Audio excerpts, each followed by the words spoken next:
नमस्कार।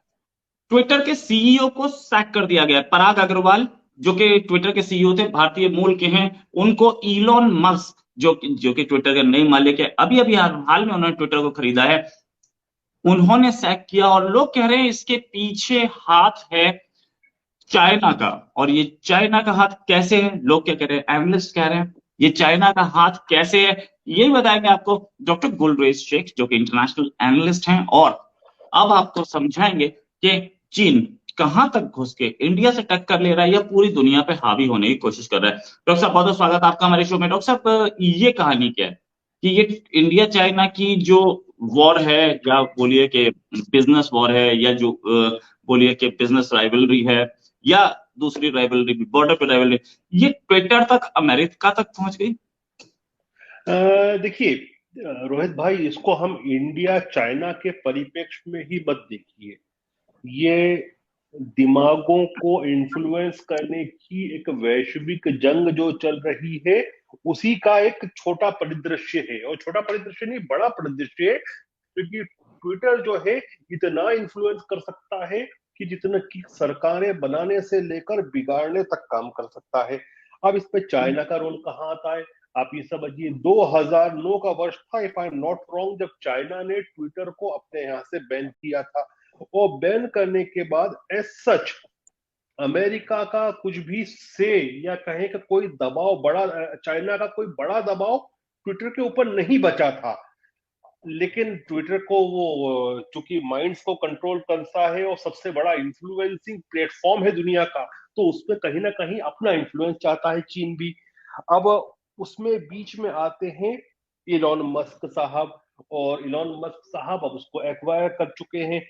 और हो सकता है कि आज या कल में, मोस्ट प्रोबेबली आज ही, उसका जो पब्लिक शेयर्स थे उसको भी डिसॉल्व कर दिया जाएगा, उसको प्राइवेट कंपनी के रूप में बना दिया जाएगा। मतलब अब ट्विटर की चिड़िया जो चक्कर, वही उसी धुन पे नाचेगी जो एलोन मस्क बजाएंगे, क्योंकि अब जो है पूरा नियंत्रण ट्विटर का हाथ में है किसी एक बंदे के, तो वो है, इसका नाम है इलॉन मस्क। अब आप ये देखिए कि मैं ये कहता हूं, दो चीजें कहता हूं। ट्विटर को माना जाता था कि एक फ्रीडम प्रोवाइड करने वाला, एक्सप्रेशन की फ्रीडम प्रोवाइड करने वाला प्लेटफॉर्म। अब मैं ये कहूंगा कि वो ट्विटर की जो चिड़िया थी ना, वो कैद हो चुकी है पिंजरे में। और जो इन्फ्लुएंसर था ट्विटर का सबसे बड़ा, एलॉन मस्क, वो खुद इन्फ्लुएंस्ड हो चुका है। अब आप पूछिए उससे ऐसा क्यों हुआ है और कैसे हुआ है।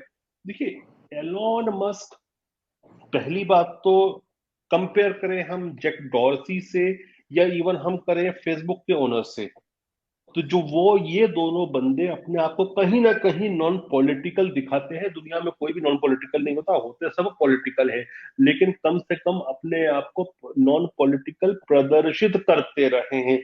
लेकिन आप एलॉन मस्क को देखिए, तो उन्होंने तो चुनाव में ये भी कहा था कि वो रिपब्लिकन्स के लिए वोट करेंगे। उन्होंने डोनाल्ड ट्रंप के फेवर में भी बोला कि वो डोनाल्ड ट्रंप को वापस से, जो उनको ब्लॉक कर रखा है, उसको ट्विटर से हटाएंगे। वो जियो पॉलिटिक्स, चाहे वो यूक्रेन के परिप्रेक्ष्य में हो, उसमें भी बात करते हैं और रशिया का सपोर्ट करते हैं एक तरह से।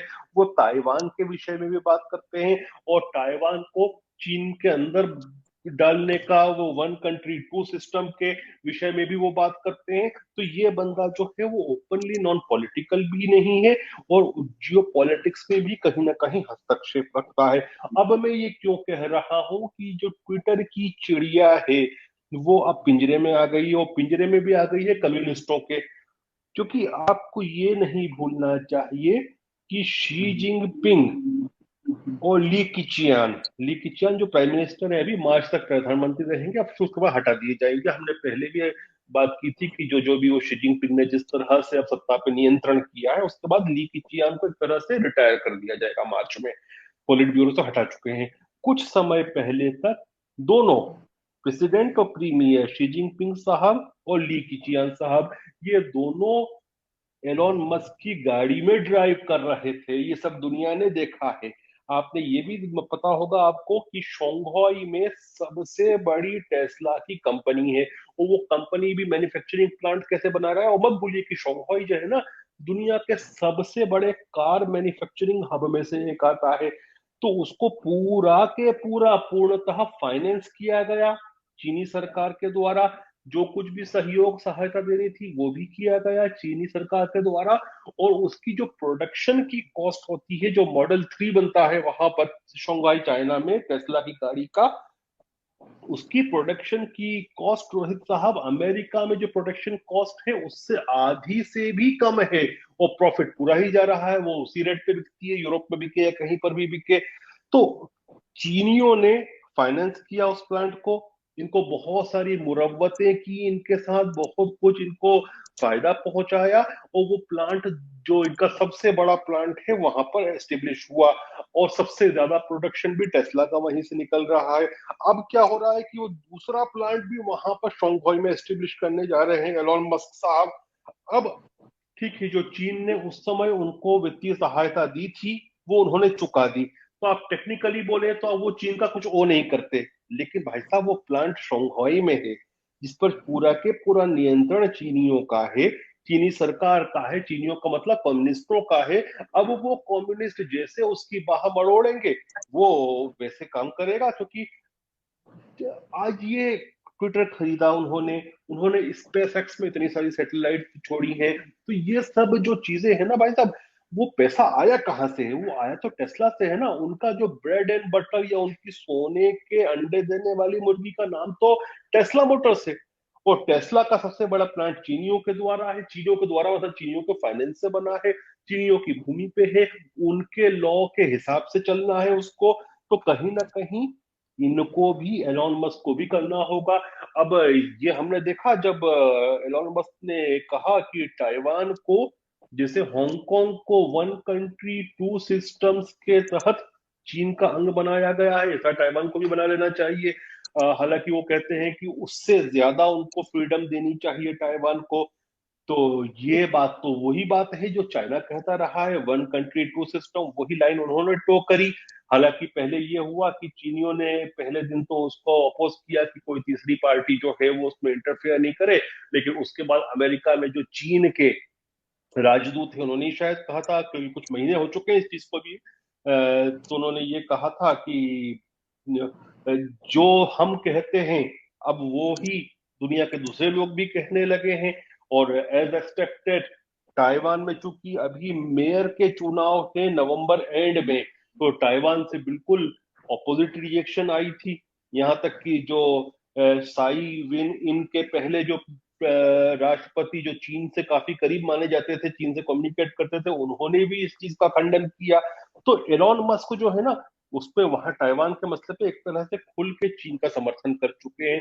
वहीं आप रशिया का मामला देखें, वहां पे भी उन्होंने कहा कि रशिया ने क्रीमिया सहित जो 4 पार्ट्स को यूक्रेन के एनेक्स किया है, वहां पर यूएन को बिठाकर रेफरेंडम किया जाए। तो मैं, ठीक है, रशिया जो कर रहा है मेरी एक अलग राय है उस पर, और आपके प्लेटफॉर्म पर मैंने जाहिर की है। लेकिन मुझे लगता है कि यहां पर भी कहीं ना कहीं चाइना ने ये बुलवाया, रशिया के फेवर में बुलवाया इनसे, तो वो लाइन भी इनने टोकी है।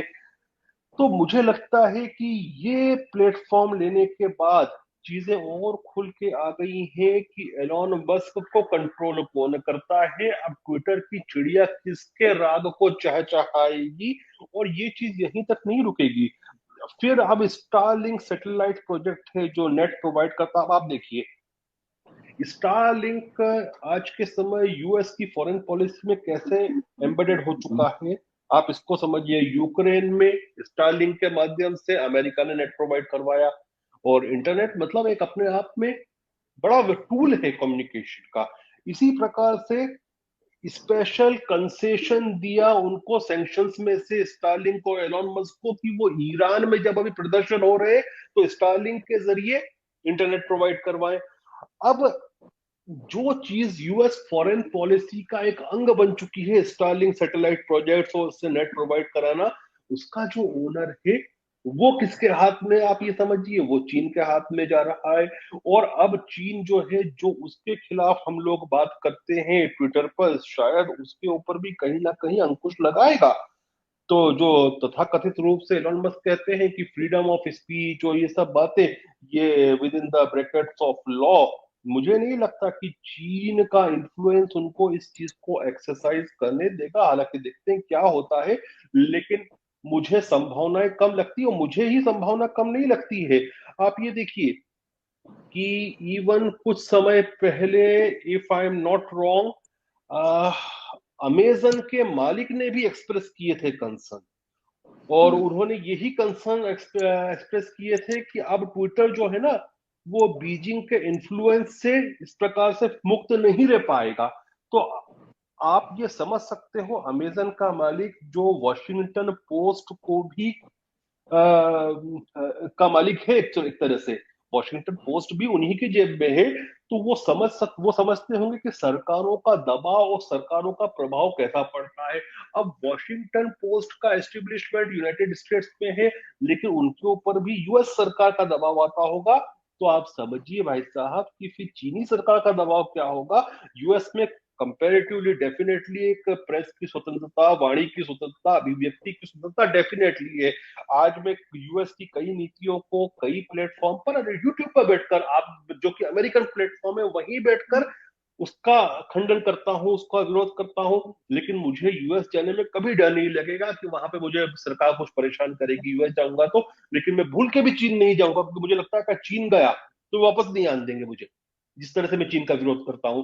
तो अगर अमेजन का मालिक ये बात कह रहा है, मतलब बात में कहीं ना कहीं दम है, और उनके जेफ बेजोस के भी एक्सपीरियंस होंगे कि वॉशिंगटन पोस्ट जब वो रन कर रहे हैं आज के समय, तो अमेरिकन सरकार का जो उनके ऊपर दबाव आता होगा, तो चीनी सरकार का एलोन मस्क के ट्विटर पर कितना आएगा और उसके प्रभाव क्या होंगे, आप समझ सकते राइट। गुलरेज साहब, एक चीज और कि ये प्रेशर, ये जो इलॉन मस्क चाइना के इशारे पे नाचते दिख रहे हैं, इससे पहले भी उन्होंने बोला कि ताइवान जो है वो चाइना को दे देना चाहिए। क्या हैं। वो मैंने वही कहा। रेस्ट ऑफ द वर्ल्ड क्या? से पंगा लेना चाह रहे देखिए, कोई भी बिजनेसमैन होता है ना सर, वो अपने बिजनेस को भी देखता है। और इलॉन मस्क के टेस्ला का सबसे बड़ा मार्केट अमेरिका के बाद चीन में है। अब आप उससे हैं? समझ सकते हैं। और चूंकि अमेरिका का मार्केट बहुत हद तक सेचुरेटेड है, लेकिन चीन का नहीं हुआ है, तो उनको ये लगता है कि अमेरिका से बड़ा मार्केट कुछ समय में चाइना का बन जाएगा। तो ये बात पंगा लेने की नहीं है।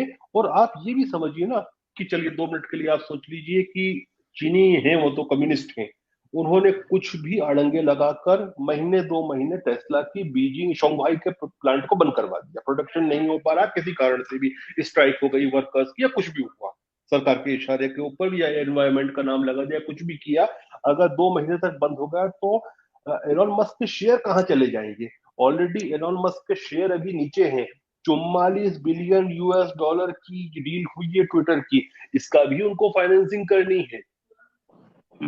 अब मैं इसके आगे नहीं बोल रहा हूँ कि वो फाइनेंस कहाँ कहाँ से आ सकते हैं। Right, right, right. चाइना के तो लिए ये 44 बिलियन डॉलर बहुत बड़ी बात नहीं है। अब वो फाइनेंस किस प्रकार से कहां से हो सकते हैं, I don't know, I don't want to comment अभी, जब तक कोई चीज पुख्ता नहीं आती बाहर। इसका क्योंकि इम्पैक्ट, हमारी हमारा जब भी संवाद होता है, तो हम हमेशा कोशिश करते हैं जब तक के बात पुख्ता नहीं हो उस पर नहीं करें। इसका इंडिया पर क्या इम्पैक्ट हो सकता है? Quickly answer. देखिए, इंडिया पर भी इम्पैक्ट होगा, यूएस के जितने पार्टनर्स या अलाइज हैं उन पर भी इम्पैक्ट होगा। चाइना लंबे समय से सीसीटीवी के माध्यम से, सीसीटीवी उनके चैनल का नाम है, सीसीटीवी के माध्यम से लोगों के दिमाग पे कंट्रोल करना चाहता है। लेकिन आप यूट्यूब या दूसरे प्लेटफॉर्म पर उसके व्यूज देखेंगे तो नेग्लिजिबल मिलेंगे। लेकिन ट्विटर की आउटरीच बहुत ज्यादा है, तो उससे चाइना अपना पॉलिटिकल और जियो पॉलिटिकल एजेंडा को पुश करने का पूरा प्रयास करेगा, ऐसा मुझे मेरा मानना है। और एक अभी तक आप ये देखिए, चाइना के पास सॉफ्ट पावर नहीं था। चाइना कोशिश करेगा सॉफ्ट पावर को गार्नर करने की। आपने देखा होगा शिनचिएंग के वीडियोस आजकल ट्विटर पर बहुत आते हैं बीच बीच में। बड़ी खुशहाली दिखाई जाती है वहां पर, अच्छी इमारतें दिखाई जाती हैं। तो इसी को बोलते हैं कि माइंड को कंट्रोल करना। देखिए, आपको किसी व्यक्ति को कंट्रोल करना है या किसी देश को किसी को कंट्रोल करना है, तो उस देश की अगर वो डेमोक्रेसी है तो उसकी थॉट प्रोसेस को कंट्रोल करेगा। थॉट प्रोसेस को कंट्रोल करेगा लोगों की, तो सरकार उस रूप से कार्य करेगी। तो आप ये समझिए कि वो देशों को कंट्रोल करना चाहेगा चाइना इसकी मदद से, इसके उपयोग करके। और हमको बड़ा केयरफुल रहना होगा कि ये जो कोई भी चीज हमारी आंखों के सामने से गुजरे, जैसे ट्विटर पे गुजरती है शिनजियांग की खुशहाली वाले वीडियोस, तो डोंट फॉल इनटू ट्रैप। कई ट्रैप्स ऐसे आएंगी, इंफॉर्मेशन टेक्नोलॉजी का युग है रोहित साहब, कि जो आपके दिमाग को उनके हिसाब से चले, ताकि आप जब आवाम का दिमाग उस हिसाब से चलेगा, तो सरकारों का दिमाग उस हिसाब से चलेगा, सरकारों का दिमाग उस हिसाब से चलेगा, तो पॉलिसी उस हिसाब से बनेगी, एजेंडा पुश किया जाता है इस प्रकार से। तो डेफिनेटली भारत सरकार ने भी उस चीज पर विचार कर रही होगी कि उसमें किस प्रकार से फिल्टर करना है या जो भी करना है। लेकिन मैं तो जनता को बोलता हूं कि थोड़ा सा सेंस डेवलप करें, किसी चीज को भी अंधे होके नहीं माने। इंटरनेट के माध्यम से आपके पास जो भी चीज आती है उसको जब तक 10 बार 10 अलग अलग स्रोतों से वेरीफाई नहीं करें, आप मत मानिए। Right. Thanks a lot doctor साहब, आपका हमारे साथ ज्वाइन करने के लिए। उम्मीद है जय हिंद। जल्दी आपके साथ एक डिस्कशन और करेंगे। अब की बार चाइनीज इकोनॉमी, जिसको ये बोला जा रहा है कि वो फेल होती दिख रही है और वो अमेरिका को कभी भी पार नहीं कर पाएगी, ऐसे रिसर्च आ रहे हैं। उसको डिस्कस करेंगे। अभी के लिए नमस्कार, जय हिंद।